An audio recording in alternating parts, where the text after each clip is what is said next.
Todo ang saya sa Kapatid Network this weekend dahil mapapanood nyo na ang Project Loki at Kumusta. This Saturday, mag-iimbestiga na ang QED Club pagtungtong ng alas 8 ng gabi.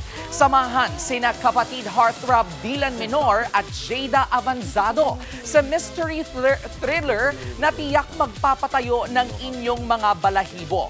Pagdating naman ng linggo, imbitado tayong lahat sa pagbubukas ng Pinoy restaurant sa South Korea na Kumusta.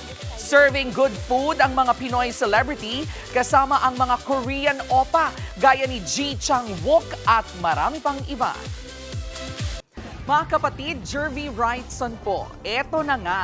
Para sa latest showbiz news at iba pang kay-alaman, mag-follow at mag-subscribe na sa social media pages ng News 5.